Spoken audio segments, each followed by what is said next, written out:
Breaking news చూస్తున్నారు. Operation Sindoor పేరిట పాకిస్తాన్ ఆక్రమిత కశ్మీర్లో భారత త్రివిధ దళాలు అటాక్ చేశాయి, మెరుపు దాడులు చేశాయి. అయితే 9 ఉగ్రవాద స్థావరాలపైన కూడా ఇండియన్ ఆర్మీ అటాక్ చేసింది. ఇందులో 70కి పైగా ఉగ్రవాదులు కూడా చనిపోయారు. అయితే దీంతో ఇప్పుడు పాకిస్తాన్లో తీవ్ర సంక్షోభం నెలకొంది.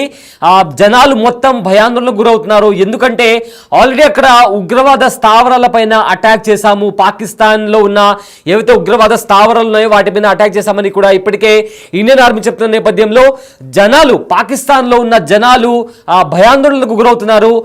ఎవరికి కావాల్సిన వాళ్ళకు కావాల్సిన నిత్యావసర వస్తువులు కావచ్చు, డబ్బులు కావచ్చు, మెడిసిన్ కావచ్చు, వీటన్నిటిని సమకూర్చుకునే పనిలో ఉన్నారు. అయితే నేపథ్యంలో డబ్బులకు సంబంధించి ఏటీఎం దగ్గర, బ్యాంకుల దగ్గర క్యూ కట్టున్నారు. దానికి సంబంధించిన విజువల్స్ కూడా మీరు బిగ్ టీవీ స్క్రీన్ పైన చూడొచ్చు. ఎందుకంటే యుద్ధం వస్తే మనకు కావాల్సింది, ఒకవేళ ఏ ప్రదేశంలో అయినా యుద్ధం అనేది జరిగితే ప్రజలకు కావాల్సింది ఫుడ్, హెల్త్, ఇంకా ఏదైనా అవసరాల కోసం కొనడానికి డబ్బులు కావాలి. సో వీటిని సమకూర్చుకునే పనిలో ఇప్పుడు పాకిస్తాన్ ప్రజలు ఉన్నారు. బ్యాంకుల దగ్గర, అదేవిధంగా స్టోర్స్ దగ్గర, కిరాణా స్టోర్స్ దగ్గర కూడా క్యూలు కట్టి మరి వాళ్ళకు కావాల్సిన నిత్యావసర వస్తువుల కోసం బయటికి వెళ్ళి మరి క్యూ కడుతున్నారు. అయితే ఇప్పుడు భారత్ అటాక్ చేసిన తర్వాత అగైన్ మళ్ళీ పాకిస్తాన్ కవ్వింపు చర్యలకు దిగే అవకాశం ఉంది. ఇప్పటికే కాశ్మీర్ దగ్గర కూడా కవ్వింపు చర్యలకు దిగిన నేపథ్యంలో భారత్కి సంబంధించిన కొంతమంది కూడా చనిపోయినట్టు తెలుస్తుంది. అయితే ఈ మొత్తం ప్రాసెస్ జరుగుతున్న నేపథ్యంలో యుద్ధం జరుగుతుందా అనే ఒక ప్రశ్న రైజ్ అయినప్పుడు ఖచ్చితంగా భారత్ అటాక్ చేసిన తర్వాత ఇప్పుడు పాకిస్తాన్ కూడా అలర్ట్ అయింది. ఎవరైతే లీవ్స్ పెట్టి వెళ్లారో వాళ్ళు కూడా తిరిగి రావాలని చెప్పి కూడా ఇప్పటికే పాకిస్తాన్ చెప్తున్న నేపథ్యంలో కంప్లీట్ గా యుద్ధ వాతావరణం కనిపిస్తుంది. ఇన్ని రోజులంటే కేవలం అటాక్ జరుగుతుంది అనే పాయింట్ ఆఫ్ వ్యూలో నడిచింది. కానీ ఇప్పుడు ఏకంగా అటాక్ జరిగిన తర్వాత అక్కడ ప్రజలు భయాందోళనకు గురవుతున్నారు. అయితే ప్రపంచ దేశాలన్నీ కూడా పాకిస్తాన్ వైపు తమ విమానాలను తీసుకువెళ్లొద్దని కూడా ఇప్పటికే హెచ్చరికలు జారీ చేశాయి. ఇండియా నుంచి ఏవైతే ఏరోప్లైన్స్ ఇతర దేశాలకు వెళ్తున్నాయో అవి పాకిస్తాన్ గుండా కాకుండా ఎన్ రూట్ తీసుకుని వెళ్ళమని కూడా చెప్తున్నాయి. ఒకసారి దానికి సంబంధించిన మ్యాప్ కూడా మనము బిగ్ టీవీ స్క్రీన్ పైన చూస్తున్నాము.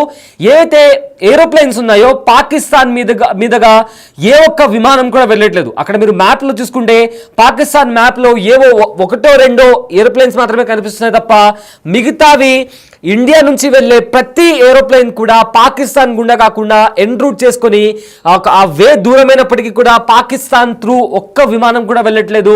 అండ్ ఇంటర్నేషనల్ లో కూడా చాలా మంది అంతర్జాతీయ దేశాలు కూడా పాకిస్తాన్ గుండా కాకుండా వేరే మార్గం ఎంచుకొని, ఒకవేళ ఆ మార్గం దూరమైనప్పటికీ వేరే మార్గం నుంచి వెళ్ళాలని కూడా ఇప్పటికే భారత్తో పాటు ఇతర అంతర్జాతీయ దేశాలు చెప్తున్నటువంటి పరిస్థితి కనిపిస్తుంది. దానికి సంబంధించిన మ్యాప్ కూడా మీరు బిగ్ టీవీ స్క్రీన్ పైన చూసుకుంటే ఏవైతే ఏరోప్లేన్స్ భారత్ నుంచి ఇతర దేశాలకు వెళ్తున్నాయో లేదా ఇతర దేశాల నుంచి భారత్కు వస్తున్నాయో ఆ ప్రతి విమానం కూడా పాకిస్తాన్ నుంచి కాకుండా వేరే మార్గాలను ఎంచుకొని భారత్కి వస్తున్న పరిస్థితి కనిపిస్తుంది. అదేవిధంగా భారత్ నుంచి వెళ్ళిపోతున్న పరిస్థితి కనిపిస్తుంది. అంతే తప్ప పాకిస్తాన్ గగనతలంలో నుంచి వెళ్ళట్లేదు. అంటే యుద్ధ వాతావరణానికి సంబంధించి ఎంత భయానక దృశ్యాలు అక్కడ, ఏ రకమైన కేవ్స్ అక్కడ క్రియేట్ అయిందో మనం చాలా క్లియర్గా అర్థం చేసుకోవచ్చు. అయితే పాకిస్తాన్ విషయానికి వస్తే నిన్న రాత్రి దాడి జరిగిన తర్వాత, ఉగ్రవాద స్థావరాలపైన దాడి జరిగిన తర్వాత ఆల్మోస్ట్ 70కి పైగా ఉగ్రవాదులు చనిపోయినట్టు ఇప్పటికే వస్తున్న సమాచారం. అందులో లష్కర్ తోయిబాకి సంబంధించి మహమ్మద్ అజహర్కి సంబంధించిన కుటుంబ సభ్యులు కూడా అందులో చనిపోయినట్టు కూడా తెలుస్తుంది. అయితే దానికి సంబంధించి ఇప్పటికే ఎవరైతే డాక్టర్స్ ఉన్నారో హాలిడేస్ పెట్టి, లీవ్స్ పెట్టి ఇళ్ళకి వెళ్ళిపోయారో వాళ్ళందరూ కూడా తిరిగి రావాలని ఇప్పటికే పాకిస్తాన్ గవర్నమెంట్ ఆదేశాలు జారీ చేసింది. ప్రజెంట్ అయితే అక్కడ తీవ్ర సంక్షోభం నెలకొంది. ఎందుకంటే ఏ క్షణంలో యుద్ధం రావచ్చు అనే సంకేతాలు చాలా బలంగా కనిపిస్తున్నాయి. మరి కొద్దిసేపట్లో కూడా ఇండియా ఖచ్చితంగా మా మీద అటాక్ చేస్తుందని కూడా పాకిస్తాన్ చెప్తున్న నేపథ్యంలో అక్కడున్న ప్రజలందరూ కూడా నిత్యావసర వస్తువులు కావచ్చు, లేదా డబ్బులు కావచ్చు, లేదా ఆరోగ్యానికి సంబంధించి టాబ్లెట్ల కోసం కావచ్చు, రోడ్లపైకి వచ్చి క్యూ కట్టున్న పరిస్థితి కనిపిస్తుంది. బిగ్ టీవీ స్క్రీన్ పైన కూడా మనం చూసిన విజువల్స్ కూడా ఒక బ్యాంక్ దగ్గర, పాకిస్తాన్లోని ఒక బ్యాంక్ దగ్గర ప్రజలు క్యూ కట్టి వాళ్ళకు కావాల్సిన డబ్బులు కూడా తీసుకొని ఇళ్లకు వెళ్తున్న పరిస్థితి కనిపిస్తుంది. అయితే ఏటీఎంస్ అన్ని ఖాళీ అయిపోయాయి. కిరాణా స్టోర్స్ దగ్గర కూడా జనాలు క్యూ కట్టి మరి వాళ్ళకు కావాల్సిన నిత్యావసర వస్తువుల కోసం కూడా క్యూ కట్టి మరి వెళ్తున్న పరిస్థితి కనిపిస్తుంది. సో ఇదే నేపథ్యంలో ప్రజెంట్ పాకిస్తాన్కి వెళ్ళే ఏవైతే ఏరోప్లేన్స్ త్రూ మన ఇండియాకి రావాలంటే చాలా వరకు కూడా పాకిస్తాన్ గగనతలం నుంచి ఇండియాకి వస్తుంటాయి.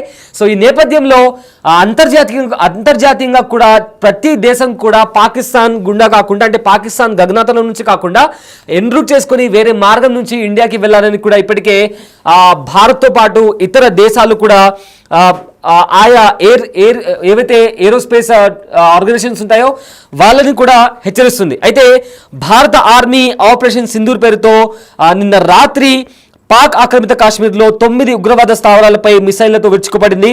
అయితే పిఓకేను ఆనుకుని ఉన్న ఉగ్రవాద స్థావరాలపై Indian army, navy, air force బృందాలు మెరుపు దాడి చేశాయి. ఈ దాడుల్లో 100కి పైగా ఉగ్రవాదులు హతమైనట్లు తెలుస్తోంది.